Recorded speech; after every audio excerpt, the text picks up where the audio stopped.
Olá, estamos de volta com o programa Lente Aberta. O assunto continua sendo neurolinguismo e administração. Comigo no estúdio está o empresário e jornalista Jefferson de Souza. Jefferson, no bloco anterior, eu estava lhe chamando de senhor antes, mas nós somos amigos há tantos anos, então... Por favor. Né, é força do hábito. Né?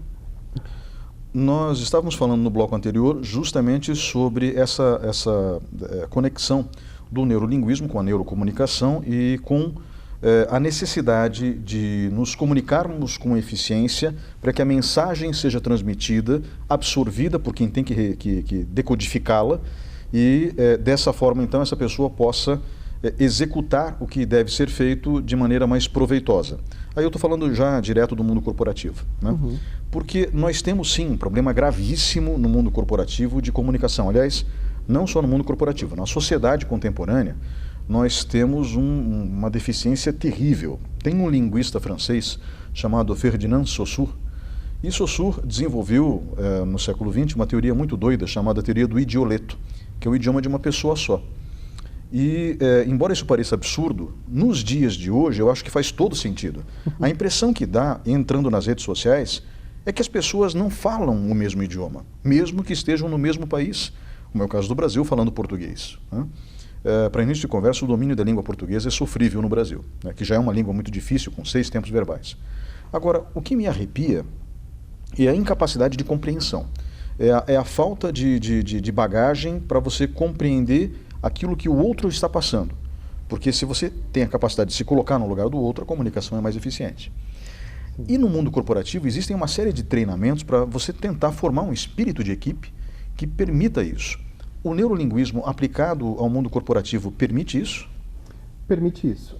O importante é saber que o mundo corporativo ele é um microcosmo do que acontece na sociedade. Então, assim, os mesmos problemas que a gente tem na rede social, a gente vai ter também no mundo corporativo, nas empresas.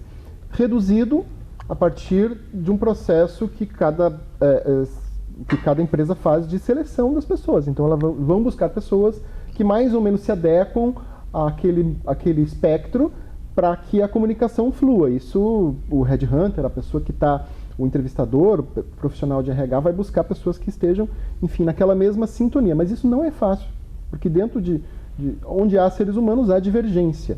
E o principal problema do Brasil é a questão educacional, né? A gente tem um sério déficit nesse campo e as pessoas vêm mal preparadas. Tanto que se você falar com qualquer profissional de RH, ele vai contar para você ele vai chorar bastante das dores dele de encontrar pessoas boas para vagas. Há muitas vagas abertas e poucas pessoas qualificadas, muitas pessoas querendo, mas poucas qualificadas.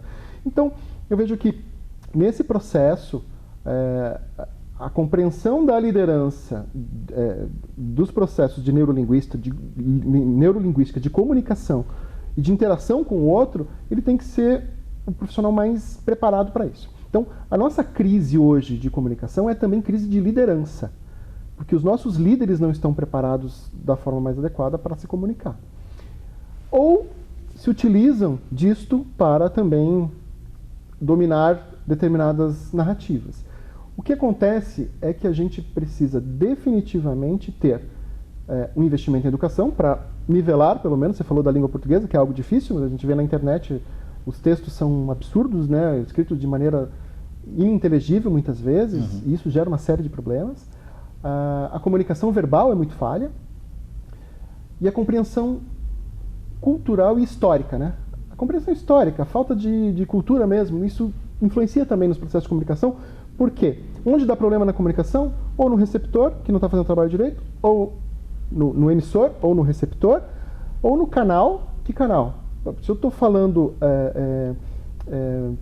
no celular e começa a chiar, começa a dar um problema, tem um problema de canal. Então, se eu tenho ruído no meu canal, vai dar problema. No código que eu estou usando. Que código que eu estou usando para me comunicar? Também é importantíssimo.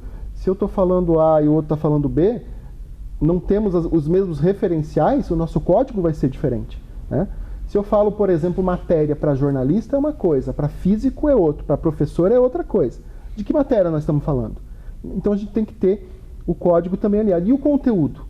O conteúdo eu preciso saber para quem que eu estou falando. Perceber que a comunicação não é o que eu digo, mas é o que o outro entende. Então eu preciso entrar no universo do outro para me comunicar com ele. A comunicação é responsabilidade de quem emite a comunicação. É basicamente isso. Se eu quero me comunicar com o outro, eu não posso dizer, você não me entendeu. Não, eu tenho que me fazer entender, então. Eu preciso me fazer entender. A responsabilidade é de quem emite o sinal, é de quem se comunica. A gente precisa assumir essa responsabilidade, sobretudo as lideranças, dentro da empresa. Dizer, eu já falei 15 vezes e as pessoas não me entendem. Opa, o problema não está nas pessoas. O problema está em você, líder, que não está sabendo comunicar diretamente às pessoas, não está sabendo tocar as pessoas. E um detalhe importante, que vale a pena a gente tocar, a comunicação ela é emocional. A comunicação, como tudo na nossa vida, né, uma grande parte da nossa vida, ela tem um conteúdo emocional muito forte. Então se comunica bem quem entende o outro e coloca justamente argumentos que tocam o emocional daquela pessoa.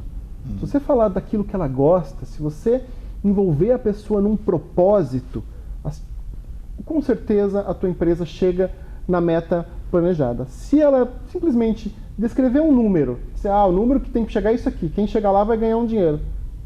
Tá, alguns vão pelo dinheiro, mas a maior parte vai dizer, mas e qual o sentido disso? Qual o propósito? Só em atingir um número? Não, eu preciso tocar as pessoas e cada pessoa tem o seu gatilho pessoal. O líder precisa descobrir qual é. Lógico que isso dá muito trabalho, né? É o trabalho do líder.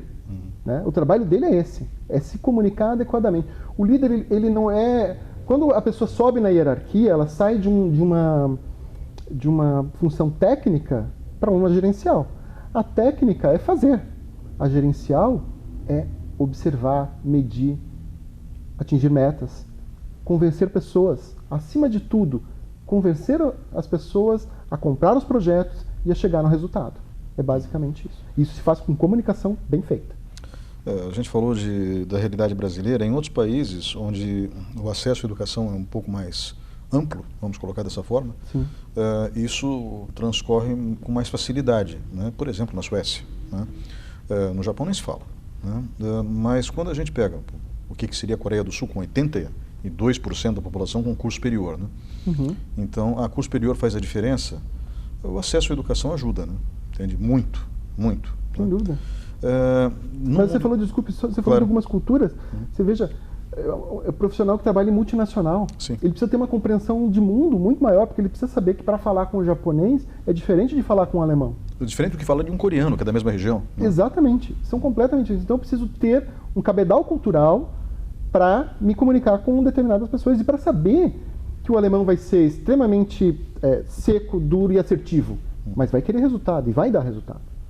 Eu tenho que saber que para falar com o italiano eu preciso dar tapinha nas costas, conversar, ser mais emocional, porque é uma característica daquele povo também.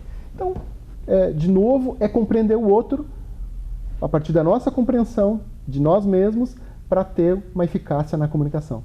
Agora, a gente está chegando ao fim do bloco. Como que se faz isso dentro do universo corporativo? Através de treinamento, ou seja, é preciso treinar a equipe para usar desses recursos de neurolinguismo para que no cotidiano eles consigam, então, se adaptar? Eu vejo que sim. Como a gente falou de educação, eu sinto muita falta de muitas coisas no processo educacional. Eu acho que ele ainda está muito... o modelo de escola que nós temos, ele é um modelo de séculos atrás, né? Então, por que não temos uma aula de comunicação para crianças? Aula de apresentação, muitas vezes algumas escolas que incluem mini apresentações, os alunos desde criança começam a fazer essas apresentações e tem uma qualidade na comunicação que é extrema. Mas a maior parte das escolas não faz isso. E chega no ensino médio, a pessoa precisa fazer algumas apresentações e sofre muito. Sofre porque não está acostumada, não foi treinada, ou seja, faltou educá-la para a comunicação. Nas empresas também acontece isso, então as pessoas chegam despreparadas. E aí a gente entra na empresa justamente para detectar esses problemas de comunicação e trabalhar as pessoas, mas sempre a partir da liderança. Então, a gente precisa, no processo de seleção, trazer pessoas que tenham potencial de comunicação, não precisa ser grande comunicador, ela precisa ter um potencial de comunicação. E aí vem um profissional para desenvolver. E, basicamente, o principal profissional para desenvolver essa turma é o líder. O líder, então, é quem precisa ser treinado. Se ele não tem essa capacidade toda, Se ele chegou ao cargo de líder, ele tem potencial para isso, com toda certeza. Ele demonstrou qualidades técnicas e tal, mas ele muitas vezes precisa desenvolver a comunicação. E é aí que a gente entra no treinamento para fazer com que ele interaja com as pessoas e bote a equipe dele para trabalhar em conjunto. Para que as coisas funcionem, existe uma sintonia de cérebros. A neurociência estuda isso, que quando pessoas estão muito engajadas em um determinado projeto, elas chegaram num estado de flow em que os cérebros estão conectados na mesma sintonia. E aí o trabalho é prazeroso, ele dá resultado. As pessoas não precisam sofrer para chegar no resultado. Elas precisam se comunicar adequadamente, entender o propósito, comprar a ideia e partir para o trabalho em equipe, para o trabalho de time, que é o que dá resultado. Essa expressão, o time, veio na minha cabeça. E lembrei automaticamente da seleção brasileira de 1970. Puxa, né? Que belo exemplo. Exato. Então, que era um time. Um sabia exatamente onde o outro estava. Aqueles cérebros estavam absolutamente conectados. Eles não precisavam olhar no campo para saber onde estava o companheiro. Eles sabiam onde estava. Eles tocavam a bola e o cara estava lá. É isso aí. Jefferson Souza, empresário, jornalista, obrigado pela sua presença hoje aqui. Eu que agradeço, Ney. Muito obrigado. Estou sempre à disposição. Falar de comunicação é sempre um prazer. Nós vamos agora para um breve intervalo e voltamos em instantes.